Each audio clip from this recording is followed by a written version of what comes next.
So as a follow-up to my video yesterday about Kark and like doing teams with Kark, so generally speaking, Kark's not a good hero. Like he's okay, but he's not a great hero. And I kind of want to talk about like opportunity costs, like and why you should not invest in Kark. The biggest, like I said, this is like so in this game, heroes are really expensive. Resources take a long time to accumulate, or you have to spend a lot of money to get emeralds to get progress in this game, and emeralds can be quite a bit of money. To max out one hero, you're probably looking at about $1,000. Like if you're just gonna buy emeralds directly and just max them out, you're looking about 1.2 million emeralds or so. So that's you're like I said, so that'd be about $1,000 for a hero. 1.2 million emeralds to max out one hero, and this doesn't even count Asgard.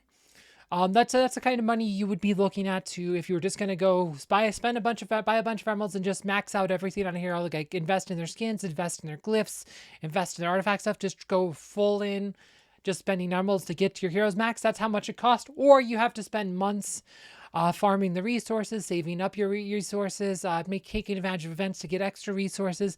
Right, that takes a long time to do that if you don't want to spend a lot of money on this game.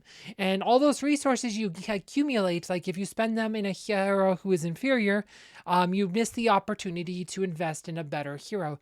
So let's go back to Kark. Like, so if you're investing hero resources in Kark, you're just depriving yourself the ability to invest those same resources into a better hero. If you want a physical attacker, there's better options in Kark. So if we go, let's just this is easier to look at heroes like this, just kind of. So like instead of Kark though, like you could invest in Dante, who is a much better hero. Dante, maybe not quite top five, not quite a top five hero, but definitely like top 10 hero. Dante is pretty good. Certainly if you want a physical attacker, is pretty good. Post rework, Ishmael is a total beast. Where's Ishmael? We're on normal. Here we go. Ishmael is like a total beast post rework. Just absolute monster, especially if you got his ascension abilities. He's a much better physical attacker than Kark. Like Jew is really good because you need him for Asgard. Like Jew is like I said, he might not be like I said, he's pretty decent PvP. He has a lot of similar issues Kark does. Kind of gets wrecked by like Axel and stuff, but Jew is good versus for PvE as well. So right, like a lot of the resources you'd invest in Kark, you could invest in Jew instead. You could invest in Ishmael instead. You could invest in Dante instead. I mean, you could also invest in Arachne as well. Like Arachne is also a warrior. Like I said, she does magic damage, but she is an agility hero. Has a lot of warrior items. Like has generally equips.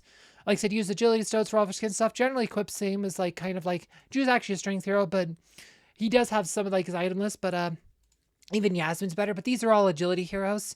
And like these four heroes outside of Kark, like so Ishmael, Yasmin, Arachne, Dante, they're all better heroes than Kark. They're much better place to spend all of your like warrior resources or marksman in the case of Dante. These are all warriors.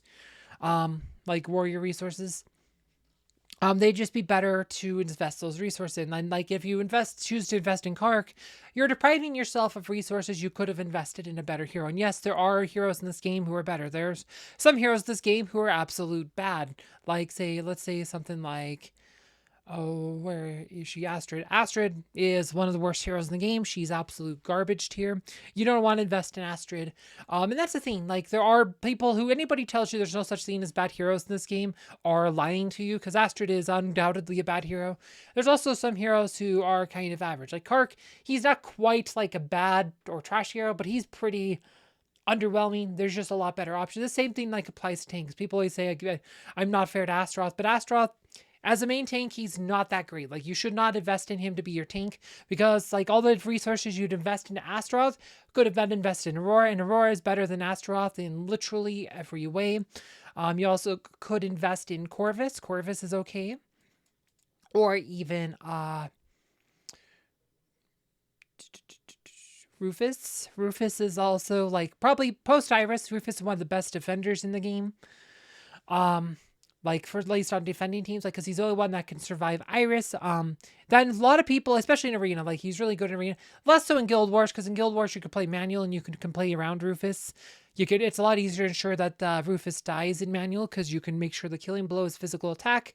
But a lot of players really don't know how to actually play in manual, which is honestly really shocking. I don't like it's easy to play in manual, guys. I don't know why you guys aren't playing in manual, but that's a whole nother thing I've touched on before. But it's yeah, the opportunity cost, like the resources you spend in Astaroth could have been spent in a better tank who will get you more wins, who will help your guild get more wins, who will just help you progress more, help you get higher rank in the arena, which lets you earn more free emeralds, which will let you invest more resources, which let you earn more resources, which you can invest in other heroes. So all that is opportunity cost. And the worst thing is like when you start investing in a hero, like Astaroth is kind of like the classic noob trap, like I said, or the newbie trap. Like it's a good way to describe Astaroth. He is a newbie trap because he's one of those heroes you get early in the game. And a lot of players, for whatever reason, they think Astaroth is good. And maybe in the low levels he seems good. But so they start investing a bunch of resources in him, and then because they've invested so many resources into him, they want to keep investing in resources because so now they're in a sunk cost fallacy, right? They've already sunk these costs into this hero that they think is good, but who really isn't that good, especially in the late game. He has some value as like a support hero behind like another tank. Like notice how he sits behind Rufus, behind Corvus, behind Aurora, behind Cleaver, behind Luther, right? So Astaroth does have some value utility as like a support hero, as like behind another tank because he can help mitigate some of the extra damage on that tank. So he redirects some of the damage the tank's taking onto himself. Like that is some utility. Plus he has a res though it gets blocked by Celeste and Morgan quite often. Like especially Celeste because Celeste is like ubiquitous. But that's like one of the things though. Like Astaroth is one of those heroes that might make sense like down the line is like your like a 15th through 20th hero. Like he doesn't make sense as like when your first 10 heroes. Like he's somebody like if you want to do your first tank, like Aurora pretty much is the one I recommend everybody do as their first tank. After Aurora, like your second tank you invested should either be Rufus or Corvus. Because these two are both really good. Like Rufus not so well. Like the reason you don't want to invest in Rufus as your first tank is because he's not that great on attacking. He's not a great attacker. He's a good defender. Corvus, he's not. He's kind of squishy as a main tank. He does really well as a damage dealer though behind Aurora.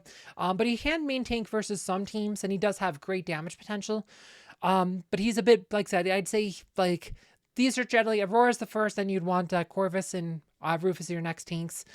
This comes down, like I said, it's just like, opportunity cost. Like, and this goes to like other heroes as well. Like, even though Dorian might have, like, say Dorian's a good example. Like we talked about healers now. Where's Dorian? Like Dorian's one of those heroes. Like he's like, if not invested in him, like he's kind of my project hero now. Like he has some utility, but he's not a great main healer. Like you wouldn't want to invest in him as your main healer before you invested in Celeste. Celeste's the best healer in the game. You need to have her.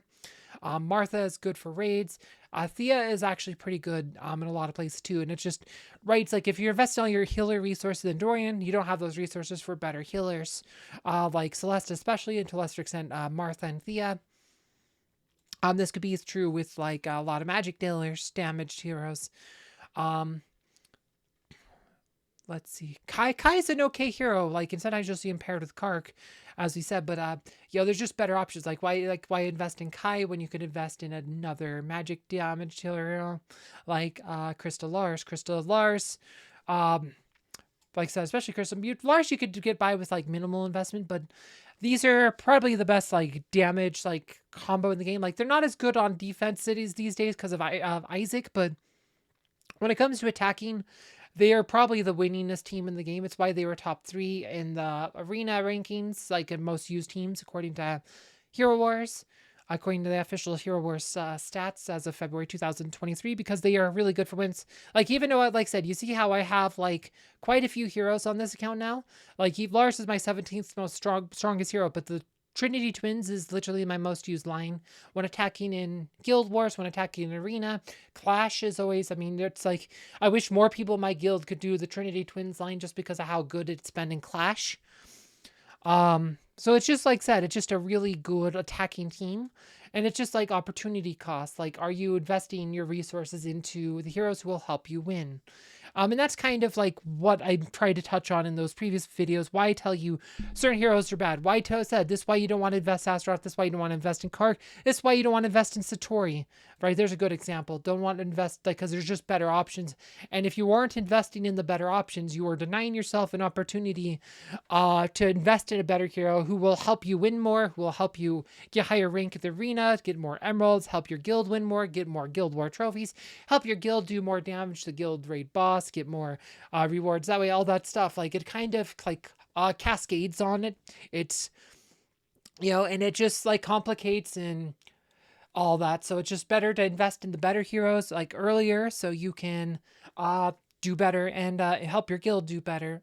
Anyway, not too much more to say about that. If you missed my video about Kark yesterday, you can find that below.